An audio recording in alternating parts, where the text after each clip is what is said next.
Lucas capítulo 12. Lucas capítulo 12, versículo 54. Vamos a tener hoy enseñanzas que van desde el 54, 12:54 hasta el 13:9, pero vamos a irlo leyendo por partes. La primera parte va del 54 al 56, y todo esto tiene que ver o está titulado con lo que he titulado el mensaje Características de nuestro tiempo. Características de nuestro tiempo. Cosas que nosotros vemos en nuestros días y que desde entonces ya el Señor pues estaba anunciando, señalando y denotando en medio de la nación de Israel. Vamos a Lucas capítulo 12, versículo 54. Y dice el texto: decía también a la multitud: cuando veis la nube que sale del poniente, luego decís, agua viene, y así sucede. Y cuando sopla el viento del sur, decís, hará calor, y lo hace. Hipócritas, sabéis distinguir el aspecto del cielo y de la tierra, y cómo no distinguís este tiempo. Podríamos llamarle a este tiempo en el cual nosotros estamos viviendo el tiempo in. Hay 4 características que vamos a ver hoy en los diferentes pasajes que vamos a leer, que son propias de este tiempo. La primera cosa es una indiferencia, que es a lo que se está refiriendo este pasaje total. Una indiferencia en términos generales a todo lo que tiene que ver con Dios, las cosas de Dios, la palabra de Dios, la voluntad de Dios, el apropiarse del propósito de Dios, etcétera, etcétera. En segundo lugar, vamos a ver en los versículos que siguen del 57 al 59 la imprecaución que existe en términos generales en cuanto a lo que Dios advierte, lo pocos precavidos que somos en tomarlo en cuenta. En tercer lugar, vamos a ver los versículos que van del capítulo 13, del 1 al 5, el espíritu o la actitud impenitente y lo que trae esto como consecuencia. Y la última tiene que ver con improductividad, que van de los versículos 6 al 9. Característica de nuestros tiempos: indiferencia, imprecaución, impenitencia e improductividad. Y esto es lo que vamos a ir analizando y desarrollando en cada uno de los pasajes. Lo que acabamos de leer tiene que ver con la indiferencia. Es interesante que muchos piensan que se trata de una escasez de discernimiento, pero lo que realmente hace que una persona no sea capaz de distinguir el tiempo en que está viviendo es el hecho de que pues, está con una actitud completamente indiferente frente a las evidencias que el Señor claramente va dando. Le sucedió a los judíos, al pueblo de Israel, a la nación de Israel, en los tiempos del Señor Jesucristo, en su ministerio terrenal, y nos sucede por igual a nosotros hoy día. Es increíble lo que está sucediendo, pero fíjense cómo el Señor le dice hipócritas. O sea, ¿por qué hipócritas?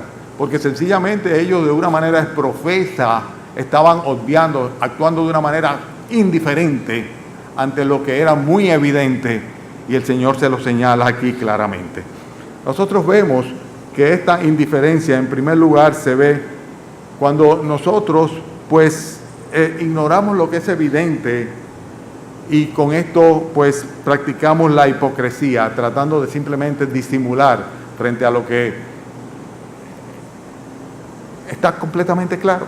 Hay muchas personas, por ejemplo, que tratan de obviar la idolatría que practica la Iglesia Católica, y dicen no tomársela en cuenta, pero es algo tan evidente y tan contradictorio, tan contrario a lo que la palabra de Dios dice, que cuando uno lo pasa por alto, pues sencillamente está tomando una actitud de indiferencia ante lo que la palabra de Dios dice.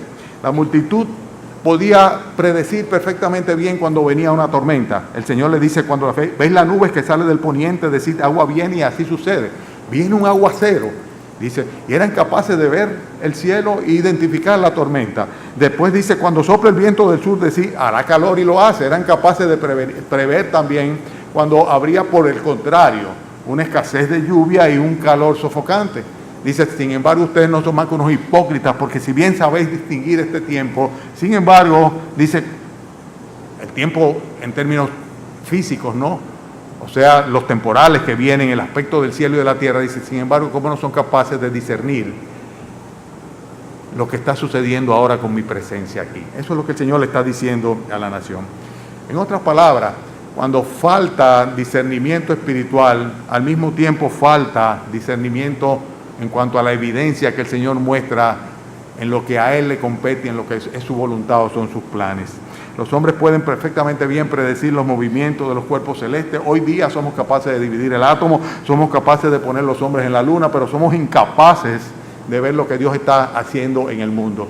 Y vivimos en el mundo en una actitud completamente indiferente. No solamente no somos capaces de buscar la mano maestra de Dios en los eventos que se suceden y que se anuncian todos los días en los periódicos, sino que además de eso no nos importa. No nos importa. Y esta es una actitud de indiferencia. Y cuando nosotros los odiamos, o sea, simplemente lo que estamos actuando con hipocresía.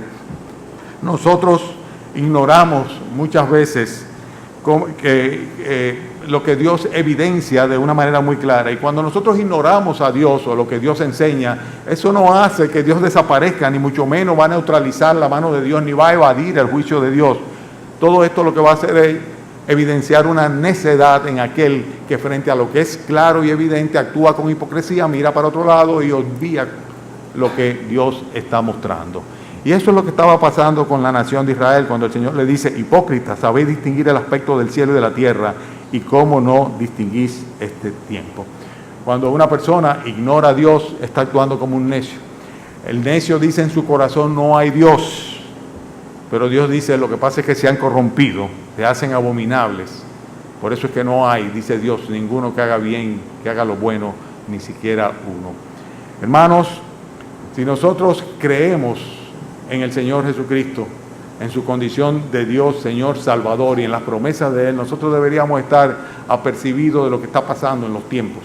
Porque ciertamente el Señor dijo: vengo en breve, y si breve significa pronto, como ciertamente lo dice, pues yo diría que las señales están vistas claramente y que el Señor debe venir ya.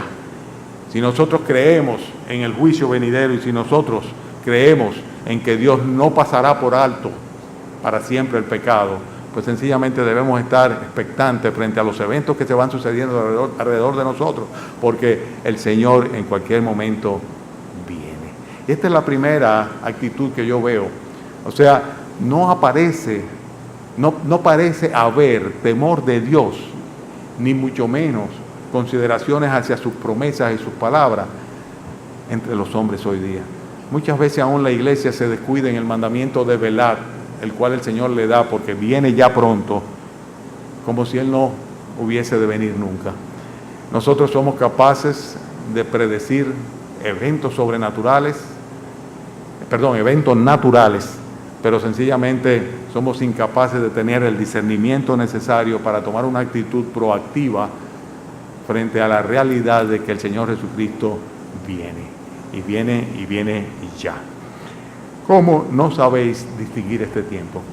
Era el tiempo en el cual Israel estaba siendo visitado, el tiempo el cual nosotros estamos celebrando ahora, que Dios se encarnó para venir a salvar a los pecadores, y la nación de Israel estaba como si nada, y el Señor se lo enrostra. Esto mismo lo vemos nosotros hoy día. El segundo pasaje es el que está en el versículo 57. ¿Me siguen con la lectura, por favor? Decíamos que las características de nuestros tiempos son las mismas que el Señor enrostra a Israel en sus actitudes en aquel tiempo. Y la primera era la indiferencia. Ellos no estaban pendientes a las señales de los tiempos, las cuales los profetas habían anunciado de la venida del Mesías, y consecuentemente el Mesías a los suyos vino y los suyos no le recibieron, porque ellos eran indiferentes a eso. La segunda cosa está en los versículos 57 al 59. ¿Y por qué no juzgáis por vosotros mismos lo que es justo? Cuando vayas al magistrado con tu adversario, procura en el camino arreglarte con él. No sea que te arrastre al juez, el juez te entregue al alguacil y el alguacil te meta en la cárcel. Te digo que no saldrás de allí hasta que hayas pagado aún la última blanca. El criterio de lo que es justo debe estar siempre basado en lo que la palabra de Dios dice. O sea, justo es aquello que Dios aprueba, no lo que los hombres aprueban, sino lo que Dios aprueba, porque Dios es un ser justo, su palabra es justa y su voluntad es justa y perfecta también. Israel estaba marchando directamente a ser enjuiciada por Dios con una calamidad que le sería cercana en el momento en el cual estaban menospreciando y desechando la venida del Mesías. Y el Señor lo sabía de una manera muy clara. Sin embargo, Israel no estaba procurando aprovechar la oportunidad de que el reino de los cielos se había acercado para entrar en arreglos, en negociaciones, por así decirlo, de arrepentimiento y paz con el Mesías.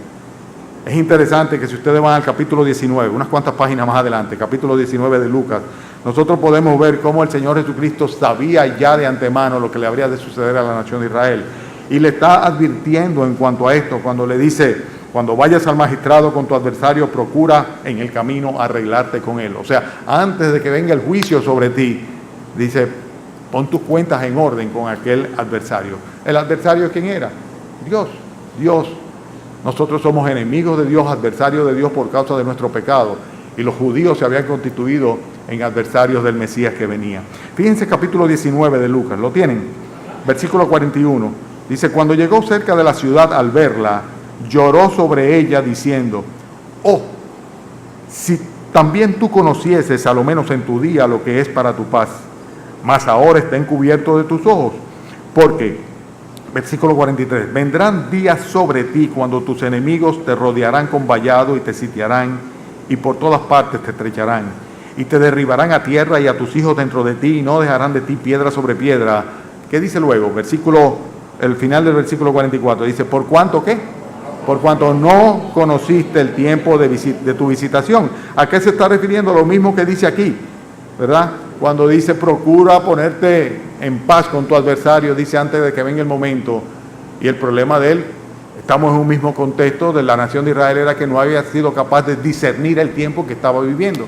O sea, el Mesías estaba ahí, el Redentor había venido, ellos no estaban indiferentes ante esta realidad, con la misma indiferencia que estamos hoy día cuando le decimos a los pecadores que en Cristo hay perdón y salvación, que Él vino al mundo para salvarnos, precisamente, ofrecerse muriendo en la cruz por nosotros para que nosotros pudiésemos ser salvos. Y sin embargo la gente es indiferente ante este mensaje. Por otro lado, nosotros vemos claramente cómo hay una falta de precaución, una imprecaución total, cuando sabiendo nosotros que vamos a ser juzgados, que estamos en enemistad con Dios, porque cada uno de nosotros sabe que es un pecador, y el pecado ciertamente nos distancia de Dios. Sin embargo, nosotros pues seguimos adelante y llegará el momento en que tendremos que postrarnos delante de Dios, reconociendo nuestra culpabilidad antes de ser lanzado al lago de fuego que arde con azufre, el cual la Biblia describe como la muerte segunda.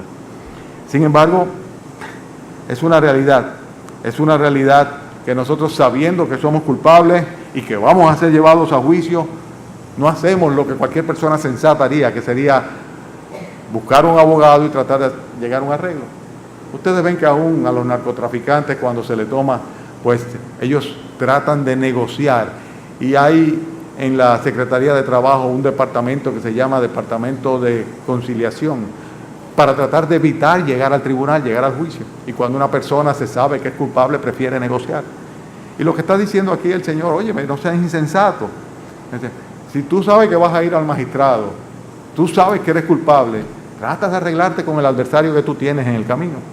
Y el adversario nuestro es Dios.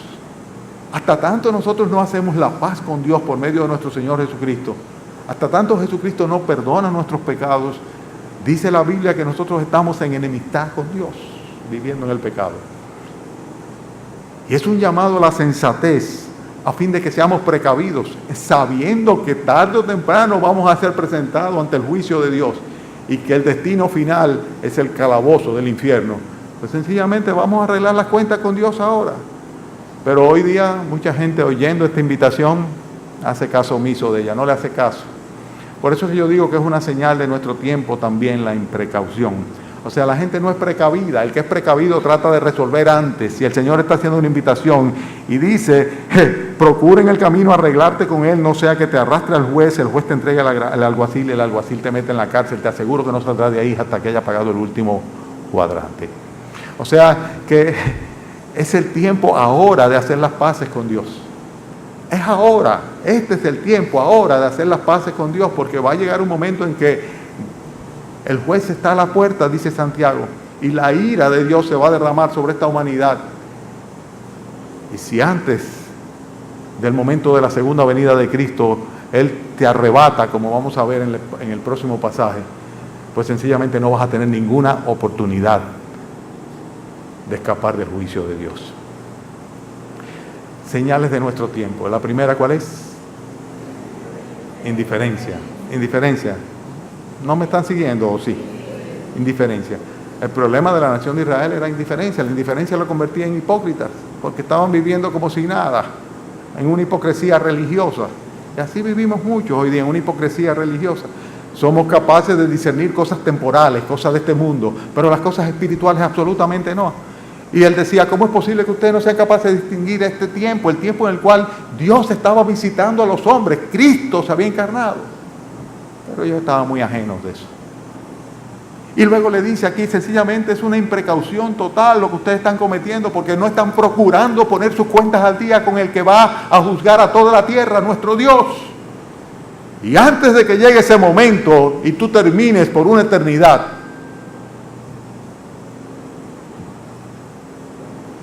en la cárcel, sencillamente ven a arreglar tu cuenta con tu adversario. Hay una tercera señal de nuestro tiempo que también le sucedía a los judíos, y es la impenitencia. Vamos al capítulo 13, versículo 1 de Lucas, ¿no? Capítulo 13, versículo 1. ¿Están? En este mismo tiempo estaban allí algunos que le contaban acerca de los galileos cuya sangre Pilato había mezclado con los sacrificios de ellos. Respondiendo Jesús les dijo, ¿pensáis que estos galileos, porque padecieron tales cosas, eran más pecadores que todos los galileos? Os digo, no. Antes, si no os arrepentís, todos pereceréis igualmente. O aquellos 18 sobre los cuales cayó la torre en Siloé y los mató, ¿pensáis que eran más culpables que todos los hombres que habitan en Jerusalén? Os digo, no. Antes, si no os arrepentís, todos pereceréis igualmente. Miren todo esto dentro de un mismo contexto. O sea, los interlocutores del Señor Jesucristo son la misma persona, el mismo grupo que está ahí. Y le está hablando primeramente de su actitud completamente indiferente e hipócrita frente a la realidad de su encarnación y su presencia ahí. Luego le está hablando de una manera muy clara de lo imprecavido que eran, lo poco prudente que eran cuando sencillamente no trataban de arreglar su mundo con Dios, su problema con Dios, su problema de pecado. Y ahora le está diciendo pura y simplemente que ellos están cortos de visión en cuanto a lo que es ciertamente las consecuencias del pecado. Porque es muy fácil juzgar a otros. Y sobre todo cuando vemos a los otros caer en desgracia. Y el Señor está enseñándole aquí a estos judíos, los cuales siempre creyeron tener a Dios agarrado por las barbas, que tenían que tener mucho cuidado de antes de estar mirando a los otros, mirarse a sí mismos, porque ciertamente estaban bajo el mismo juicio de Dios. ¿A qué hace referencia acá? Hace referencia a dos hechos que habían sucedido y los cuales no aparecen en los anales históricos de Josefo, ni otro tipo de... pero que evidentemente habían sido circunstancias mediante las cuales calamidades habían caído en el entorno inmediato. Esta mañana leí en la prensa que había un grupo de muchachos, unos 5 muchachos que en un accidente esta madrugada fallecieron camino a Boca Chica. Venían, según dice la prensa, tomados de amanecido, iban para Boca Chica y se estrellaron contra un poste. Eran 6, solamente uno sobrevivió. Una calamidad, una desgracia muy grande. Cualquiera fácilmente dice, esto les pasa por estar bebiendo en el mundo. Es muy fácil condenar, juzgar, calificar a otros, pero no pensamos que no necesariamente es así. Hay 4 posibles fuentes de las calamidades que se suceden en este mundo. Y esto tenemos que saberlo nosotros y estar muy claros. Y lo interesante es que todas ellas están supeditadas a la sabiduría, a la soberanía divina. O sea, no es fuera de la voluntad soberana de Dios que estas cosas pasan. O sea, Dios lo permite en su soberana voluntad y con sus propósitos. La primera de ellas, de la fuente de las calamidades, de las desgracias que nos suceden a nosotros, y los creyentes no estamos exentos, como los judíos creían, ¿verdad? Ellos creían que la calamidad venía como un resultado de la desobediencia o del pecado. El Señor tiene que decirle, no, no es así. 2 veces le dice, no, no es así. No es que esos galileos eran a los cuales Pilatos agarró y tomó su sangre y la la mezcló con los sacrificios que ofrecía a sus dioses, o aquellos que simplemente se les cayó arriba a una torre, a una pared. No era que eran más pecadores que los demás hombres, no. Pero la primera de las posibilidades es que sea una acción directa de Satanás, el cual es nuestro adversario, es tu adversario, tu enemigo, y lo que quiere es destruirte a ti. Y muchas de las calamidades que nosotros vemos que suceden en el mundo, pues son la acción directa de Satanás y sus demonios. Ustedes recuerdan el libro de Job, ¿verdad que sí? Como siendo Job un hombre justo, sin embargo, Satanás un buen día se presentó delante del Señor, luego de estar andando por la tierra, ¿verdad? Y Dios le permitió, le dijo, no le toques su vida, pero está bien, haz lo que tú quieras con el resto. Y el justo Job fue sometido a pruebas terribles, a calamidades terribles, perder su familia, perder todo lo que poseía, terminar enfermo, con sarna, ser desechado y despreciado por aquellos que antes venían donde él pidiéndole consejo.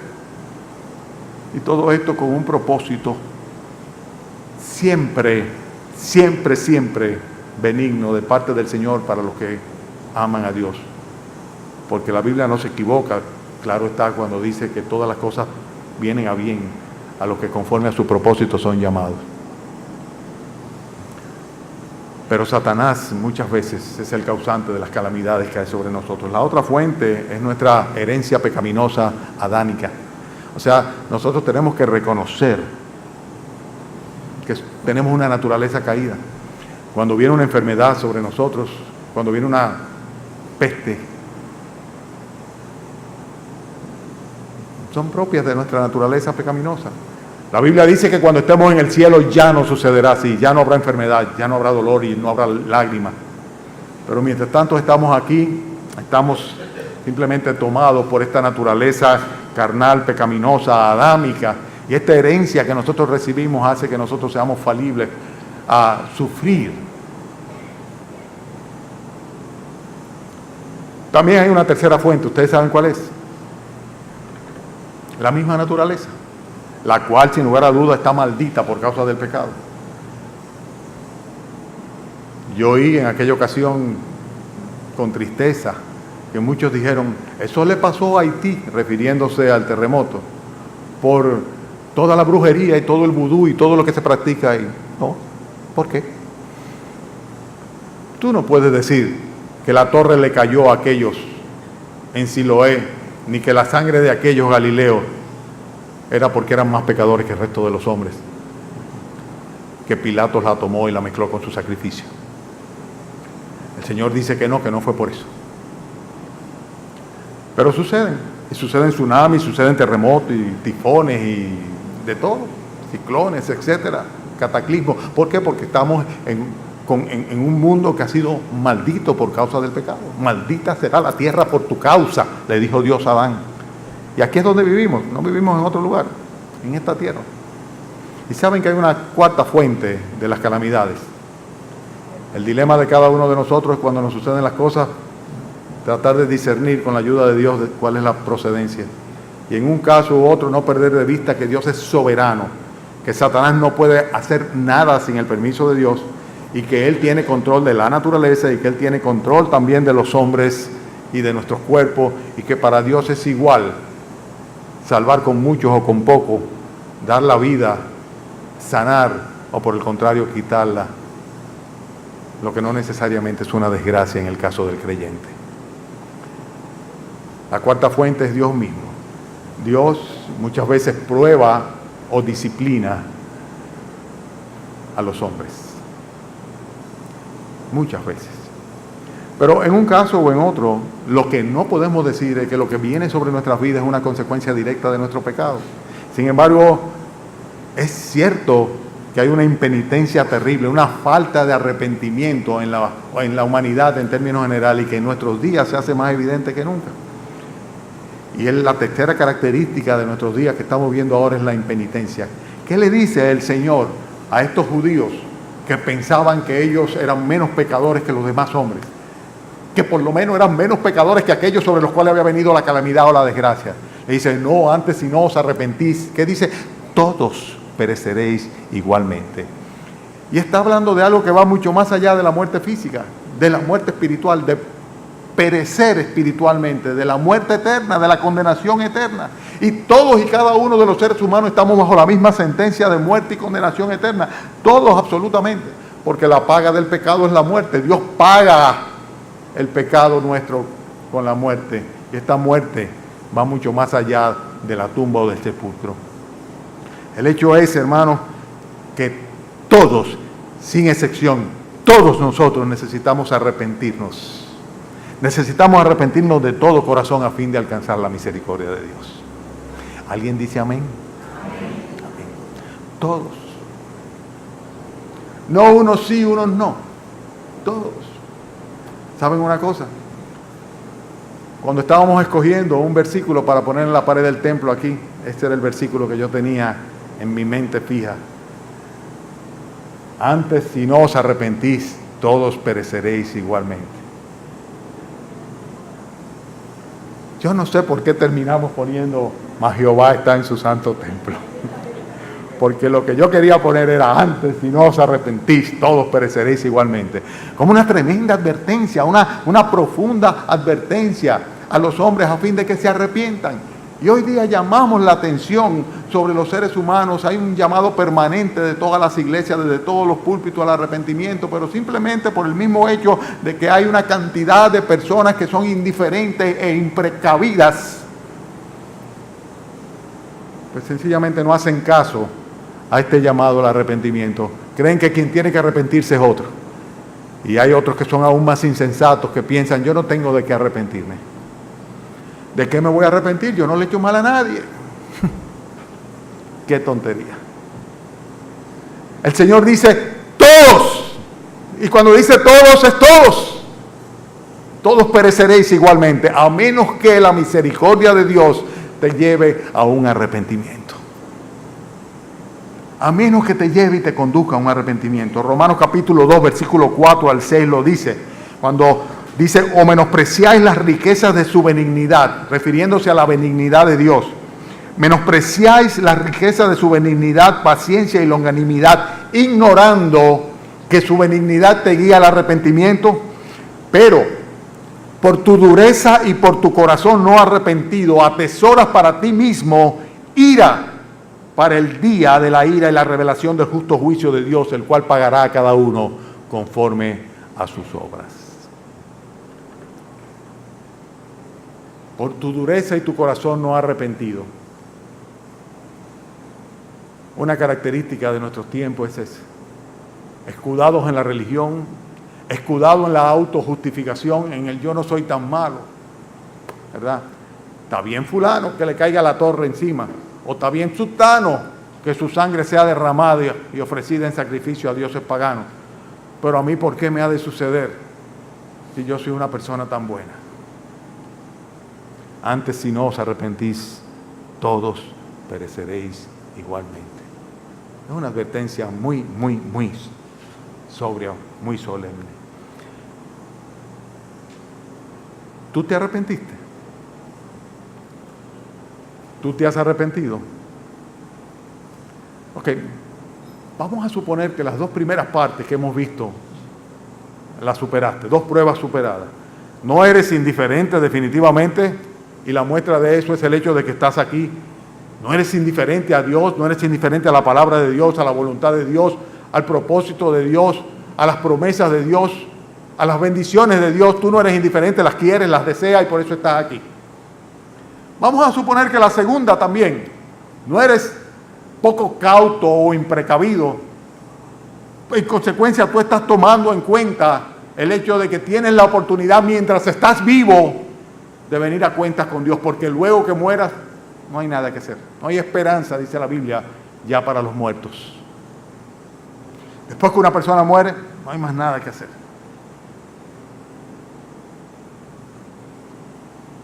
No hay misa, no hay rezo y no hay nada que valga. Y no hay purgatorio. Pero la tercera parte ¿Es también una característica tuya o no lo es? Eres una persona impenitente, eres una persona que no acabas de arrepentirte de todo corazón delante de aquel que puede perdonar tus pecados y hacerte un heredero de la gloria. Porque si estás aquí en la iglesia eso no es suficiente. Es imprescindible que tus pecados sean perdonados por el Señor Jesucristo, que te arrepientas de todo corazón, porque si no, todos pereceréis igualmente. La cuarta característica de nuestros tiempos, que también estaba en el tiempo de Jesús, allá con los judíos, es la improductividad. Y es la parábola del versículo 6 al versículo 9. ¿La tienen? Vamos allá. Versículo 6 al versículo 9. Dijo también esta parábola. Tenía un hombre una higuera plantada en su viña, y vino a buscar fruto de ella y no lo halló. Y dijo al viñador: he aquí hace 3 años que vengo a buscar fruto de esta higuera y no lo hallo. Córtala, para que inutiliza también la tierra. Él entonces respondiendo dijo: Señor, déjala todavía este año hasta que yo cabe alrededor de ella y la abone. Y si diere fruto, bien, y si no, la cortarás después. Ustedes saben cuál es el propósito de las parábolas, ¿verdad? La parábola utiliza un ejemplo familiar de un hecho o un evento familiar para dar una enseñanza espiritual. ¿Okay? El Señor Jesucristo habló en parábolas constantemente. Él decía que lo hacía para que los que tienen oído oigan y los que no entiendan, ni oigan ni entiendan. En otras palabras, para que aquellos que no son ni indiferentes, ni imprecavidos, ni impenitentes, abran sus orejotas y presten atención a la enseñanza que el Señor da en la parábola. Y en la parábola siempre es interesante que nosotros veamos a quién se le aplica y cuáles son aquellos personajes que aparecen en la parábola. Y evidentemente esta es una parábola que es aplicable por igual a la nación de Israel como al individuo en particular, o sea, a una persona en particular.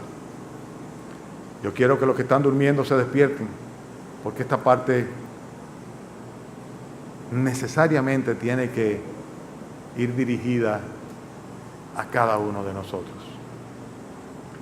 ¿Por qué les digo esto? Porque lo primero que nosotros vemos aquí es que hay una viña, y esta viña, si bien puede ser, como en la palabra de Dios aparece constantemente, una referencia a la nación de Israel, sobre todo en todo el Antiguo Testamento, también lo es a la iglesia de nuestro Señor Jesucristo. Pero es interesante que aparece un dueño de la viña que no nos cabe duda, como en otros pasajes, que se refiere a Dios Padre. Y aparece un viñador que es que está teniendo cuidado de una higuera que está metida dentro de una viña. ¿No le llama la atención eso? Porque que hubiera plantas de uva o vides, pero sencillamente era una higuera que estaba dentro de la viña. O sea, Dios había sembrado una higuera extraña a la viña, en terreno de la viña, pero el problema estaba que esa higuera estaba inutilizando la tierra porque no estaba produciendo absolutamente ningún fruto. Y si bien pudiéramos aplicar esto a alguien, es a nosotros que somos parte de la iglesia, que hemos sido injertados dentro de el pueblo de Dios, y que Dios espera que nosotros demos fruto. Y cada uno de nosotros, tú y yo, estamos aquí dentro de la viña del Señor para producir frutos. Es para eso que estamos aquí, para producir frutos. Evidentemente, esta higuera no estaba produciendo lo que el Señor durante 3 años había tratado de cosechar de ella. Haciendo una referencia posiblemente al ministerio de nuestro Señor Jesucristo terrenal durante 3 años, predicando el Evangelio de Dios, en ese caso a la nación de Israel y aún más allá de ello, a fin de que se arrepintiesen de sus pecados y vinieran a producir el fruto que glorifica a Dios. Pero durante los 3 años esto no hubo ningún tipo de fruto. Y Dios espera que su palabra fructifique. Habla acá de abonar la tierra. El viñador, posiblemente ilustrando la obra del Espíritu Santo, le dice, Vamos a darle un chance en buen dominicano. Vamos a esperar hasta que yo la nutra. Y podría ser una imagen clara de cada uno de nosotros, que nos convertimos al Señor Jesucristo, que somos insertados dentro de su vid, dentro de su viña, que somos parte de su pueblo, y que el Señor espera un año y otro año y otro año, y llega un momento en que dice, ¿para qué está vivo este? Si no produce ningún fruto, lo que está es simplemente inutilizando la tierra. Y el mensaje fundamental está en la palabra córtala. O sea, Dios tiene un límite, su paciencia tiene un límite.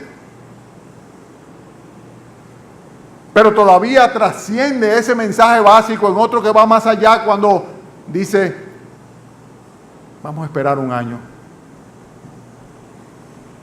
Y por un lado está hablando del juicio de Dios y por otro lado está hablando de la misericordia, de la benignidad, de la longanimidad de Dios. De la gracia de Dios que abona nuestros corazones a fin de que nosotros seamos fructíferos, porque el Señor mismo dijo, yo os he puesto para que llevéis fruto y vuestro fruto permanezca. Para que llevéis mucho fruto. Y tú y yo que decimos ser creyentes, debemos estar produciendo los higos que el Señor desea. Si no, simplemente estamos siendo improductivos. Y lo que está en juego es simplemente que el Señor diga, Atilio, ya tú no haces nada ahí.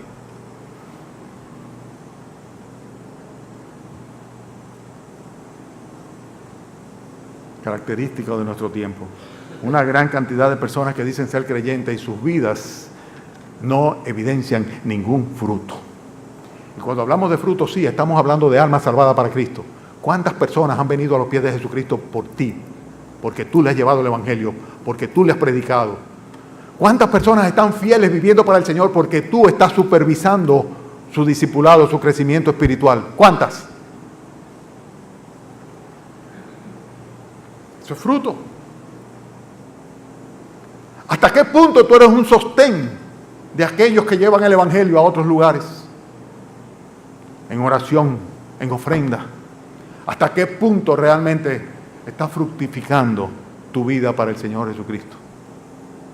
Característica de nuestros tiempos, característica de la iglesia de los tiempos en que estamos viviendo nosotros. Una tremenda indiferencia. Nadie está dispuesto a sacrificar su estilo de vida y su forma de vida.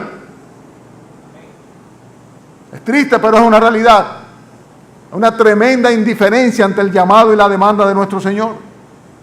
Una imprudencia tal que vivimos como si el Señor no fuera a venir nunca y no nos fuera a pedir cuenta nunca. Y la paciencia de Dios tiene un límite.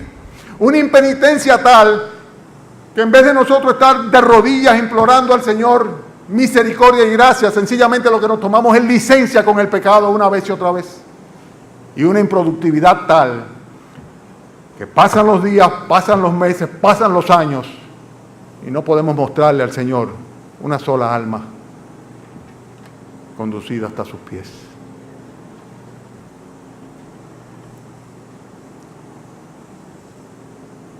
Cuando los llamados creyentes se desvían, hay una pregunta que de una manera espontánea surge en la mente de los que estuvimos a su alrededor. Y es, ¿habrá sido realmente un creyente? ¿Realmente era un creyente fulano o fulana? ¿Que está en desobediencia o que tal vez nunca se convirtió? Y yo recuerdo esa pregunta habérseme hecha muchas veces. Y lo que mi mente hacía hacia atrás era visualizar el fruto de su vida. Y en cuántas ocasiones pude decir, independientemente de que le haya caído la torre de Siloé encima, independientemente de que su sangre haya sido mezclada, independientemente de todo, hubo un fruto. Muchos higos están en las iglesias porque fueron ganadas por su predicación, por su testimonio. ¿Es ese tu caso? ¿Es ese tu caso? Las características de nuestros tiempos están ahí. Están presentes, están señaladas aquí. Y también sucedió en el tiempo en el cual llevaron al Señor a la cruz del Calvario. A los suyos vino y los suyos no le recibieron. Lo crucificaron.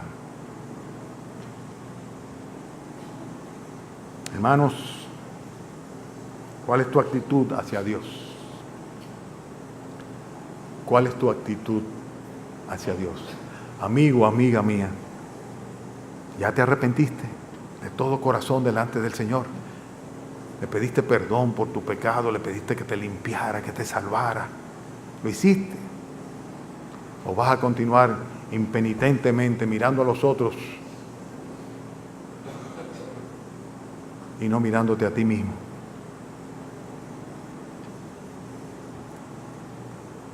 Características de nuestro tiempo: indiferencia, precaución, impenitencia e improductividad.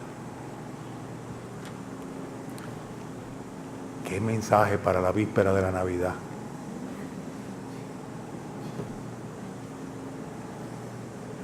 Vamos a orar.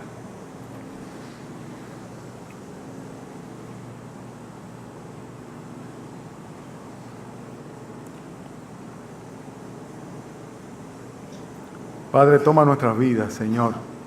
Abónanos. Haz una zanja alrededor nuestro para que este abono penetre, Señor. Para que nos separe, Señor, de cualquier tipo de contaminación del entorno. Y podamos, Señor, entonces con tu savia, con tu Santo Espíritu,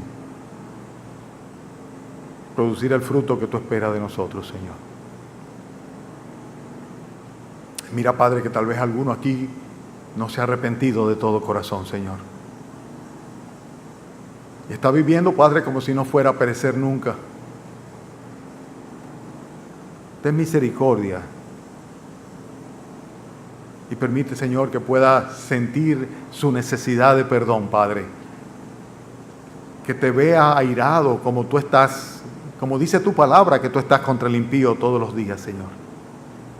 Y permite que ya no sean impíos ni impenitentes, sino que vengan a ser piadosos, Señor, en una relación íntima y estrecha contigo por medio de Jesucristo. Concédeles el perdón de los pecados, Señor. Oh Padre, ayúdanos a acercarnos a este mundo indiferente con el mensaje de salvación, Señor. Danos tu gracia para este propósito, a fin de que se aperciban del riesgo que hay, Señor, de que en cualquier momento, Padre, harás como en los días de Noé, que cerrarás la puerta, Señor, mientras ellos estaban viviendo normalmente su vida, su juerga, sus intereses, sus prácticas, Señor.